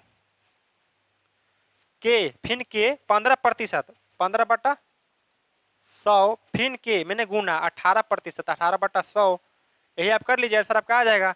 ठीक है, देखिए 2 जीरो से 2 जीरो खत्म। ठीक, 25 से इसको काटेंगे, 9 से काटेंगे उसको, 9 दुना के 18 और 25 चौका 100, 25 चौका 100। अब कटेगा बताइए, इसको काटते हैं अगर तो 2 दुना के 4 और 19 दुना के 38,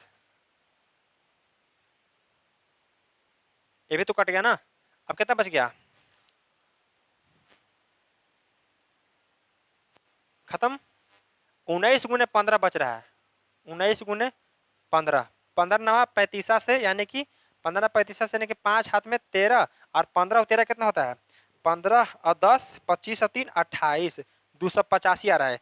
285 option number B for Bombay is the correct answer. काट लीजिएगा अच्छा से, आपका आंसर आ जाएगा। सिर्फ कुछ नहीं करना था, 3800 का मीन्स गुना बटा 15%। ओहो, कहीं गलती करे क्या? ठीक है, हाँ 15%, 15/100 गुने 18%, 18/100 काट लीजिएगा, आपका सिंपली आंसर आ जाएगा। कोई लंबा सवाल नहीं था, कोई बड़ा सवाल नहीं था यहाँ पे।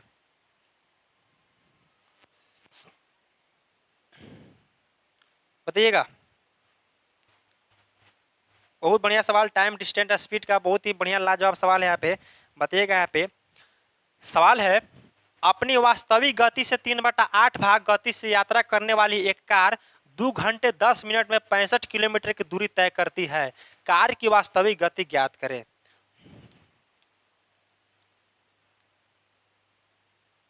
देखिए, अपनी वास्तविक गति के 3/8 भाग गति से यात्रा करता है, ठीक है। 3/8, अगर उसका ओरिजिनल जो है स्पीड जो हमारा है 8 है, तो उसका कितना गति से कर रहा है? 3/8 से। तो 8 का अगर 3/8 निकाले हम तो कितना आ जाएगा बताइए? 3 आ जाएगा। यानी कि अभी कितना का स्पीड से कर रहा है वो? तो अभी हमारा 3 किलोमीटर पर घंटा का रफ्तार है उसका, ठीक है। स्पीड कितना है अभी? 3 किलोमीटर पर घंटा के रफ्तार से अभी स्पीड कर रहा है, ठीक, चल रहा है। उसके बाद है कि अगर इतना स्पीड से चल रहा है, 3/8वां भाग से स्पीड से चल रहा है, तो एक कार 2 घंटे 10 मिनट में 65 किलोमीटर यात्रा तय करता है, ठीक है। स्पीड हमको निकालना है, बताइए स्पीड बराबर क्या होता है? यानी कि 4 बराबर दूरी बटा समय, डिस्टेंस कितना है? 65 किलोमीटर, ठीक है। और हमारा टाइम कितना है? 2 घंटे 10 मिनट। अब देखिए 65 किलोमीटर है तो उसको घंटा घंटा है ना, तो 2 घंटा, तो 2 घंटा तो ठीक है, प्लस और 10 मिनट को अगर हम घंटा में बदलते हैं तो 60 से डिवाइड करेंगे तो काटेंगे तो 6 दुना के 12 एक 13/6 घंटा आ गया, 6 घंटा। यानी कि 65 किलोमीटर क्या था? डिस्टेंस था, और टाइम था 13/6 किलोमीटर। 6 यहाँ चल जाएगा कट के नीचे से, तो यहाँ काटिए 13×5 = 65 और 6×5 = 30 आ गया। यानी कि 30 किलोमीटर का रफ्तार इसको यहाँ पे आ रहा है, 30 किलोमीटर पर घंटा। लेकिन हमारा स्पीड कितना है? सवाल में दिया हुआ है 3 किलोमीटर पर घंटा। कितना गुना मेरे भाई? 10 गुना। अब पूछ क्या रहा है कि वास्तविक गति ज्ञात करिए। वास्तविक में वास्तविक कितना है? 8 है, तो ये भी अपने आप में 8 9 करके 10 गुना कितना हो जाएगा? 80 किलोमीटर पर घंटा इसका रफ्तार हो जाएगा। Option number A is the correct answer आपका हो जाएगा यहाँ पे, ठीक। चलिए नेक्स्ट सवाल है आपका,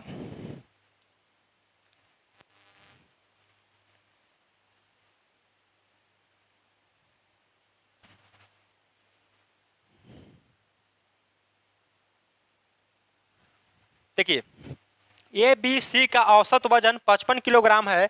यदि ए तथा बी का औसत वजन 52 किलोग्राम है तथा बी और सी का औसत वजन 48 किलोग्राम है, तो बी का वजन क्या होगा?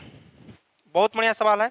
देखिए सबसे पहले कि औसत जो हमारा है, एवरेज जो हमारा है ए बी सी का कितना है? 55 किलोग्राम है। ए बी सी का औसत वजन करने का मतलब क्या? बताइए, औसत होता है कि सम ऑफ ऑब्जर्वेशन बटा नंबर ऑफ ऑब्जर्वेशन। यानी कि ए बी सी तीनों का औसत कितना है? तो 55 है, ठीक है। 55 क्या है? तीनों का औसत है। यानी कि 55 गुने 3, अगर तीनों का योग निकाले तो, अगर सम निकाले तो तीनों का योग कितना हो जाएगा? 55 गुने 3, क्योंकि 55 देखिए एवरेज है तो तीनों का 55 55 55 है। एवरेज ही ना होता है कि तीनों का 55 55 55 है। तीनों का योग निकाले तो पचते 15 के 5 हाथ में 1, पते 15 1 16, 165 आ गया। यानी कि ए प्लस बी प्लस सी का जो योग हमारा है 165 आ गया। और हमसे क्या है कि बी प्लस सी का, ए बी का औसत वजन 52 है। अब ए बी का औसत वजन दिया हुआ 52, बताइए ए बी का औसत वजन 52, तब योग निकालेंगे तो 52 गुने 2, क्योंकि 2 ओकन है तो 52 गुने 2, 2 दुना के 4, 15 के 10, 104 आया। ए बी का कितना आ गया? 104। हमसे क्या है, और फिर बी सी का कितना है? 48 है। तो बी और सी तो सम निकालेंगे तो कितना आएगा? 48 एवरेज, यानी कि 48 एक का, तो 2 का निकालिए, सम निकालना दोनों का, 48 दुना के 96। तो बताइए बी प्लस सी का कितना आ गया? 96। पूछ क्या रहा है हमसे? बी का मान पूछ रहा है, ठीक है। सिंपली कुछ नहीं करना है, टोटल में से ये दोनों को जोड़ के घटा दीजिए, वही हमारा बी का आ गया। तो average of B is equal to 165 minus 6 4 10 की 0 हाथ में 1 और 10 और 19 से 1 20, 200, ठीक है। 6 4 10 की 0 हाथ में 1, हाँ 200, हाँ 200 में से क्या घटाना है आपको? 165 घटा देना है। कितना आएगा बताइए? यहाँ पे 35। 35 जब करेक्ट आंसर माइनस में नहीं होता है, कभी माइनस एवरेज सुने हैं क्या? बताइए माइनस एवरेज में होता है? किसी का वजन माइनस में होता है, सुने हैं? नहीं हो सुने हैं? तो इसमें से कटे चाहे इसमें से कटे, ये बात बराबर है। आपका 35 किलोग्राम जो है आपका आंसर आपका करेक्ट यहाँ पे आ जाएगा। दोनों को जोड़ के इसमें से घटा दीजिए, ठीक है, जो बड़ा वैल्यू रहे उसमें से घटा दिया कीजिए, वो यहाँ पे आ जाएगा। इस पिछला सवाल में कोई दिक्कत किसी को? बताइए कोई दिक्कत पिछला सवाल में? मेरे भाई देखिए कह रहा है 3/8 है, क्या है दूरी जो है, ओरिजिनल चाल उसका 8 था, तो उसका 3/8वें हिस्सा से यानी कि 3 किलोमीटर स्पीड से चल रहा है, तो इतना घंटा में इतना दूरी तय कर रहा था। हमारा ओरिजिनल स्पीड कितना रहा? 30 किलोमीटर पर घंटा, जो 10 गुना है। तो हमसे पूछ रहा है कि ओरिजिनल वास्तविक गति बताओ, तो वास्तविक गति कितना था? 8 था। ये भी आपने 10 गुना 80 किलोमीटर पर घंटा होगा। समझना क्या है यहाँ पे? समझ रहे हैं ना? 2 घंटा 10 मिनट था, 2 घंटा 10 मिनट को मिनट में बदलें। 2 घंटा था, 10 मिनट को घंटा बदलने के लिए 60 से भाग देंगे तो हमारा कितना आ गया? 13/6 घंटा आ गया। अब 13/6 से डिवाइड कीजिए, क्योंकि स्पीड बराबर क्या होता है? D/T, है ना? S बराबर D/T होता है। डिस्टेंस 65 था, टाइम हमारा इतना था। बस क्लियर था। एसीसी का स्टूडेंट है भाई साहब, थोड़ा लाज रखिए मेरे ऊपर।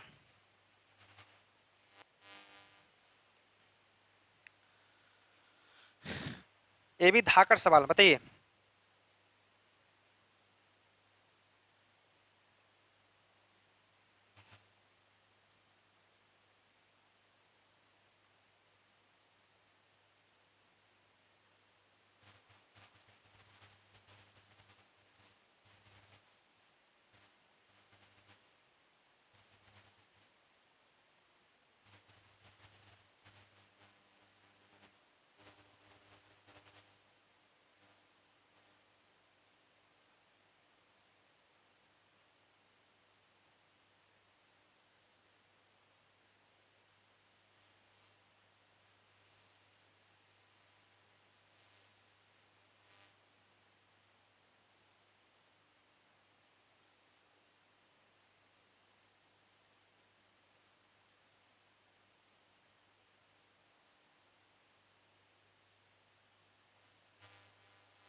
यहाँ दिक्कत है?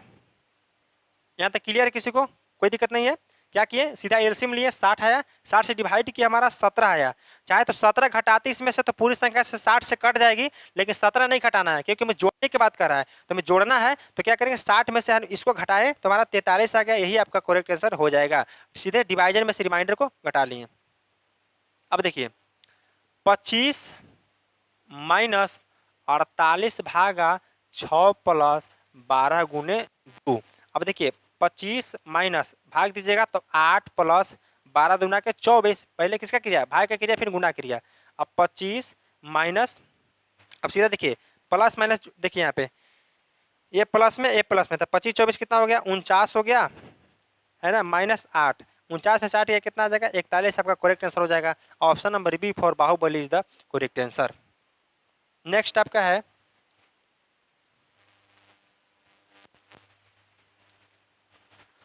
बताइए, ये भी बढ़िया सवाल है।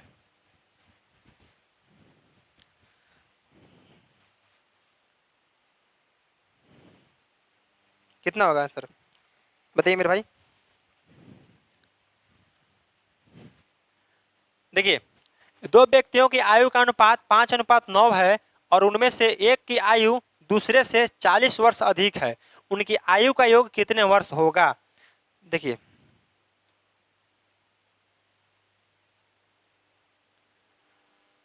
दो व्यक्तियों की आयु कह रहा है, मान लीजिए पहला व्यक्ति ए है और दूसरा व्यक्ति बी है, दोनों का अनुपात कितना है, 5:9 है।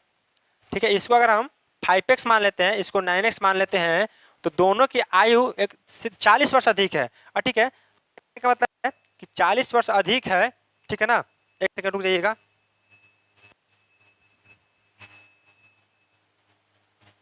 40 वर्ष अधिक है। यहाँ देखिए पहला जो है, पहला जो दूसरा व्यक्ति है वो पहला से कितना अधिक है, पहला 5x या 9x है, कितना अधिक है, तो 4x अधिक है, 4x अधिक है। लेकिन सवाल में कितना करे अधिक है, 40 अधिक है, 40 अधिक है। यानी कि x बराबर कितना आ जाएगा, यहाँ पे देखा जाए तो कितना गुना है, 10 गुना है। x इक्वल टू कितना आ गया, 10 आ गया। हमसे पूछ क्या रहा है कि दोनों का योग बताइए कितना होगा, तो 9 plus 5x plus 9x, 5x plus 9x equal to कितना आ जाएगा, 14x, 14x। 14x का मान हमारा कितना है, 10 है, 14 में 10 से गुना करेंगे 140 कर देंगे, ये आपका आंसर आ जाएगा। ठीक है, option number B for Baahubali is the correct answer. यानी कहने का मतलब आप चाहे तो एक्स ले सकते हैं, ना भी ले सकते। देखिए रेशियो में एक्स लेना चाहिए, ठीक है, डायरेक्ट आप नहीं कर सकते हैं। ऐसे भी लेते तो 5 में से 5 जो है एक 9 है, तो बी जो है ए से कितना बड़ा है, 9 ज्यादा है, लेकिन कह रहा समझ में कहता 40 अधिक है। यानी कि 4 जो है 40 को डिनोट कर रहा है 10 गुना। यहाँ भी देखिए एक्स का मान 10 आया है, हमसे पूछ रहा है कि दोनों का योग कितना होगा आयु का। दोनों का योग किए तो 9 5 14 एक्स होता है, 14 में 10 से गुना किए 140 हमारा जो है करेक्ट आंसर हो जाएगा। ठीक है, किसी भी हालत में आपका यही आंसर आने वाला है। चलिए आगे, चाहे बिना एक्स मान के भी कीजिएगा आंसर वही आ जाएगा। 5 में से 4 घटाइए, 5 में से 9 घटाइए, 4 आ रहा है। यही आपका जो है दोनों के बीच का अंतर है आयु का। यहाँ आयु का अंतर कितना है, 40 है, यानी कि 10 गुना। हमसे पूछ रहा है दोनों का मान, तो 9 5 14 का मान सीधे 140 हो जाएगा।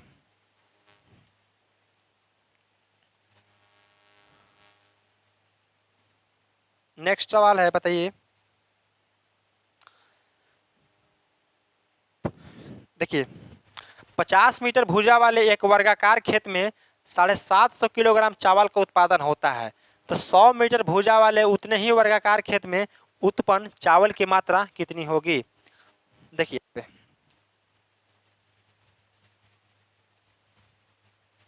50 मीटर वर्गाकार है, देखिए एक ये वर्ग होगा, इसका कितना है 50 मीटर है, और एक दूसरा वर्ग है कितना है 100 मीटर है। इसमें कितना गेहूं हो रहा है मेरे भाई, तो 750 केजी गेहूं हो रहा है। इसमें कितना गेहूं हो रहा है हमको निकालना है। अब बताइए, अब देखिए 50 मीटर वर्गाकार है तो इसका पूरा एरिया में गेहूं होगा, बताइए पूरा एरिया में गेहूं होगा, यानी कि पूरा एरिया निकालना है हमें। तो पूरा एरिया क्या होता है बताइए, 50 गुने 50 कितना हो जाएगा इसका एरिया, बताइए 50 मीटर वाले का एरिया कितना हो जाएगा, 2500 मीटर स्क्वायर। अगर हम बात करें कि 100 मीटर वाले वर्ग का जो एरिया होगा कितना हो जाएगा, तो 10,000 मीटर स्क्वायर। होगा ना, बताइए। मीटर की बात हो रहा है, मीटर स्क्वायर हो जाएगा। अब देखिए 2500 मीटर स्क्वायर में कितना गेहूं हो रहा है, 750 केजी गेहूं हो रहा है। तो वही पूछ रहा है कि 10,000 मीटर स्क्वायर में कितना गेहूं होगा। देखिए 25,000 जो मीटर स्क्वायर है उसमें कितना गेहूं हो रहा है, तो 750 केजी गेहूं हो रहा है। हमसे पूछ रहा है कि बताइए कि 10,000 वाला में कितना होगा गेहूं। अब काटेंगे तो 25 चौका 100, 4 में कट जाएगा, और 7.5 चौका कितना हो जाएगा, 15 दूना का 30, यानी कि 3,000 केजी जो है गेहूं आपका करेक्ट आंसर हो जाएगा। Option number B for Bombay is the correct answer. Clear है, आगे चले नेक्स्ट सवाल।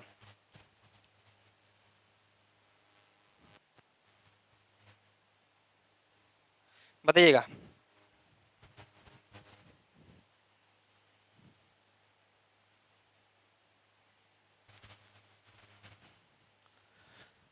सवाल है, एक व्यक्ति को 160 रुपया के 90 बॉल पर बेचकर 20% की हानि हुई, 96 रुपया में कितने बॉल पर बेचे जाए कि 20% का लाभ हो। ध्यान देना है, रुपया को सीधे ऊपर रखना है, सीधे रुपया क्या रखना है, ऊपर रखना है। आप सुने भी होंगे देहात में, बाप बड़ा ना भैया, सबसे बड़ा रुपया, ठीक है ना। तो रुपया को ऊपर रखना है सीधे, ठीक।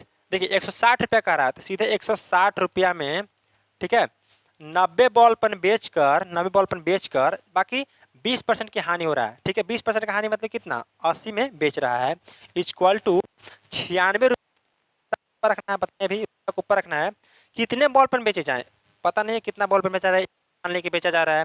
तो 20% का लाभ यानी 20 का मतलब दिया हुआ है, 20% का नुकसान मीन 80, और 20% का लाभ मीन 120 रुपया को ऊपर रखना है। अब काटिए, देखते हैं यहाँ पे एक जीरो से एक जीरो कट जाएगा, ठीक है।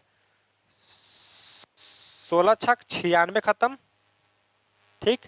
अब यहाँ काटेंगे 6 दुना के 12, 20 कटा, और कटेगा, हाँ अभी कट रहा है, बचे 20 और 4 दुना के 8। अब यहाँ पे 90, 18 पचे 90, 18 दुना के 36 इजकल टू एक्स, यानी कि 36 जो आर्टिकल हमारा, ठीक है ना, 36 जो बॉल पेन बेचेंगे तो 20% का लाभ होगा। ऑप्शन नंबर ए आपका करेक्ट आंसर हो जाएगा, ठीक है। सिर्फ रुपया को ऊपर रखना है, बाकी आर्टिकल को और प्रॉफिट या लॉस को नीचे रखना है, ठीक। रुपया को ऊपर, आर्टिकल को नीचे, और प्रॉफिट लॉस को भी नीचे, दोनों को बराबर कर दिए, आपका करेक्ट आंसर यहाँ पे आ जाएगा।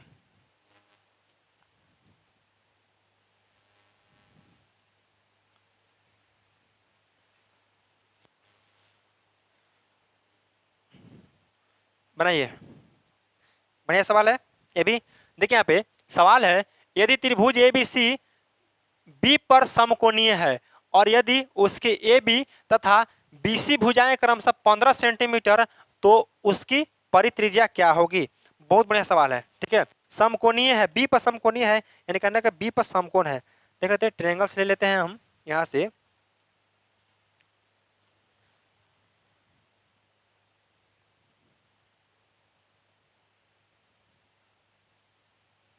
ठीक है।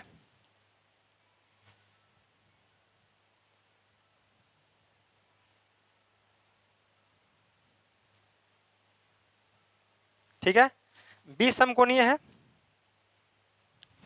अब कोने का मतलब बी क्या है, यहाँ है, और ए यहाँ रख लो, सी यहाँ रख लो, यही समकोण है, ठीक है ना। बी समकोणीय है, रख लिए। अब देखिए ए बी तथा बीसी की भुजाएं दिया हुआ है, ए बी कितना है, ए बी हमारा है 15 सेंटीमीटर, ठीक। और बीसी हमारा कितना है, बीसी हमारा है, भाई यहाँ तो ए बी का मान ही नहीं है। एक सेकंड में देख लेते हैं, कुछ करेक्शन हो गया सवाल में, एक मिनट टाइम दीजिए हमको।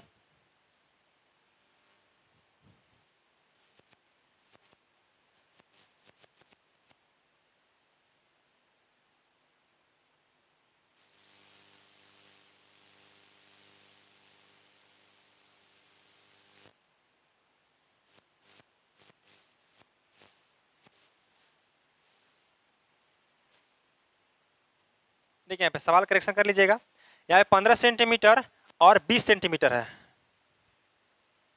20 सेंटीमीटर होगा, छूट गया होगा, ठीक है ना। 15 सेंटीमीटर 20 सेंटीमीटर है, बीसी कितना है हमारा, 20 सेंटीमीटर है। अब बताइए हमसे क्या पूछ रहा है, तो उसकी परित्रिज्या क्या होगी। परित्रिज्या में कहने का मतलब, सबसे पहले त्रिज्या क्या चीज में होता है हमारा, अगर देखा जाए तो यानी कि परित्रिज्या या वृत्त का बात भी कर रहा है, ठीक है। तो ठीक है, शेप ले लेते हैं हम एक वृत्त का, समझ में आ जाएगा बात आप लोग को।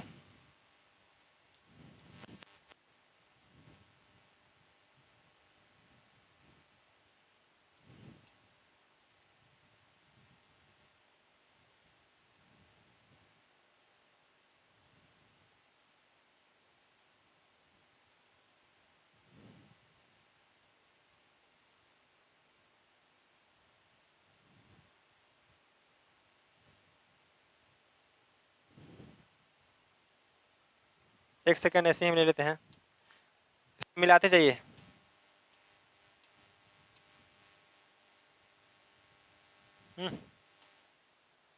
देखिए अगर हम इसको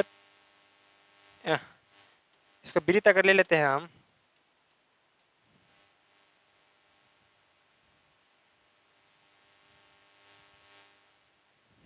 ऐसे बनेगा वृत्त?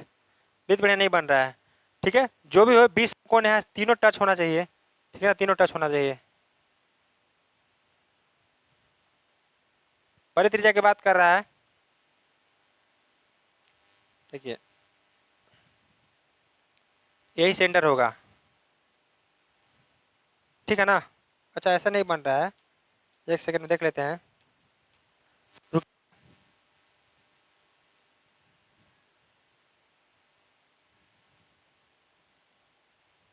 ठीक है, ये ठीक है।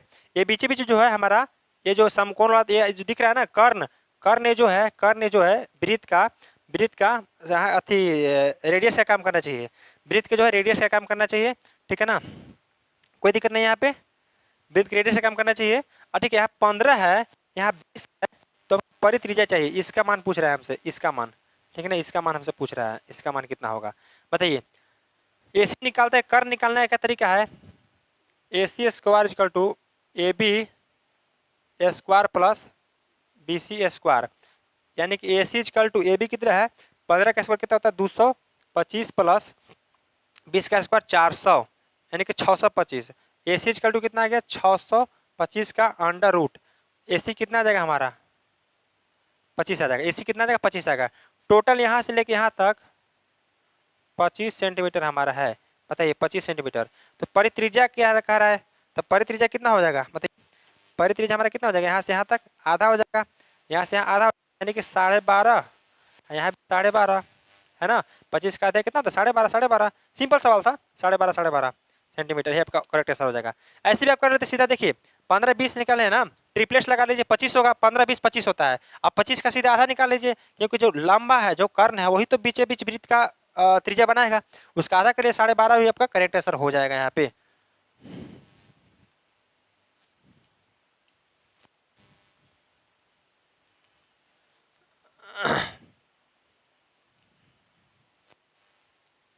बनेगा।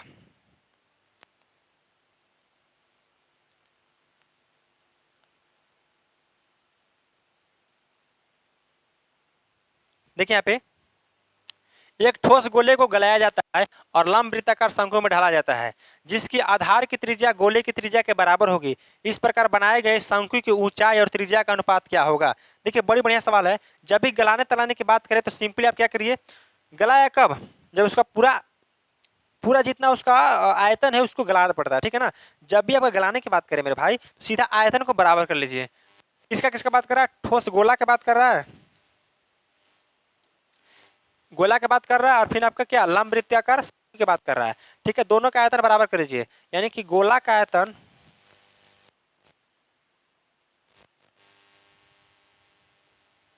इक्वल टू शंकु का आयतन। अब गोला का आयतन कितना होता है बताइए, गोला का आयतन होता है हमारा 4/3 4/3 पाई आर क्यू इक्वल टू, शंकु का आयतन हो जाएगा आपका 1/3 पाई आर स्क्वायर एच। देखिए 3 से कटेगा, ठीक है ना, पाई से पाई खत्म, आर स्क्वायर खत्म होगा, 4r इक्वल टू एच, ठीक है ना। क्या पूछ रहा है हमसे, 4r इक्वल टू एच आ रहा है, तो बनाएगा शंकु की ऊंचाई और त्रिज्या का अनुपात बताइए। शंकु की ऊंचाई और त्रिज्या का अनुपात पूछ रहा है। त्रिज्या जो है क्या है, ऊंचाई जो है 4 गुना है त्रिज्या का, एक हो जाएगा आपका correct answer option number D. ठीक है, गलारे का बात करें सीधा आप आयतन को बराबर कर दीजिए। एक आखिरी और लास्ट सवाल है, बताइए।